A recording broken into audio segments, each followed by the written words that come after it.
இது சம்பந்தமான ஒரு கவிதை எனக்கு நினைவுக்கு இப்போது வருகிறது. 1 கோடி ரூபாய் மதிப்பில் பரிசளிப்பு விழா, 1 கோடி ரூபாய் செலவில் பரிசளிப்பு விழா, 1 லட்சம் மதிப்புள்ள பரிசு பொருட்களை வழங்க இன்னொரு கவிஞன் எழுதினான். உபயதாரரின் பெயர் உபயம் வழங்கிய டியூப்லைட்டின் வெளிச்சத்தை மறைக்கிறது. இது எந்த நேரத்தில் நடைபெற்றது என்பதை நான் சொல்ல விரும்பவில்லை. அதை உங்களுடைய முடிவுக்கே விட்டுவிடுகிறேன். மாண்புமிகு பேரவைத் தலைவர் அவர்களே, இந்த நேரத்தில் என் கழக தோழர்களை குறிப்பாக நினைவு கூற விரும்புகிறேன். கழகம் வலிமையாக இருக்க வேண்டும் என்று முன்வரிசையில் நின்று உழைத்த என் சகோதரர்கள், எந்த சூழ்நிலையிலும் கழகத்தின் கொள்கைக்காக நின்றவர்கள், களத்தில் உழைத்த ஒவ்வொரு தொண்டரும், இந்த வெற்றியில் அவர்களுடைய உழைப்பும் இருக்கிறது.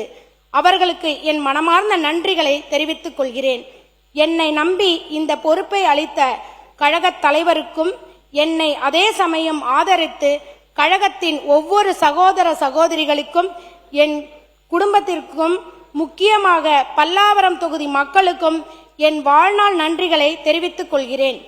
இறுதியாக பல்லாவரம் மக்களுக்கு ஒரு வாக்குறுதி. நீங்கள் எனக்கு கொடுத்தது ஒரு வாக்கு அல்ல, ஒரு நம்பிக்கை.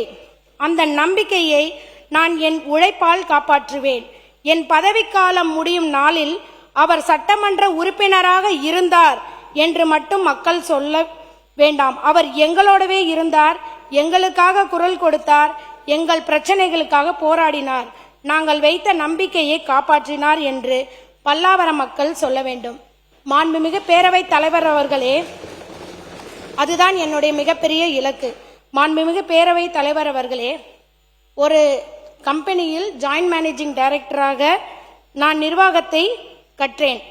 ஒரு சமூக சேவையாளராக நான் மனிதர்களின் வலியை உணர்ந்தேன். ஒரு பெண்ணாக நான் பல சவால்களை கடந்து வந்தேன். இன்று ஒரு சட்டமன்ற உறுப்பினராக இந்த அனுபவங்கள் அனைத்தையும் பல்லாவரம் மக்களுக்காக அர்ப்பணிப்போடு செயல்படுத்துவேன்.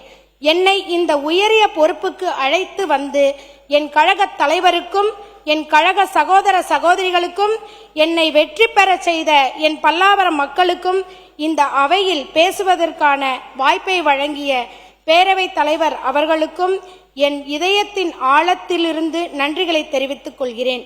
இது என் வெற்றி அல்ல, இது என் மீது வைக்கப்பட்ட நம்பிக்கை. அந்த நம்பிக்கையை என் கடைசி நாள் வரை நான் காப்பாற்றுவேன். மக்களுக்காக பேசுவேன், மக்களோடு நிற்பேன், மக்களின் நம்பிக்கைக்காக உழைப்பேன். பல்லாவரம் வளர வேண்டும், தமிழ்நாடும் முன்னேற வேண்டும்.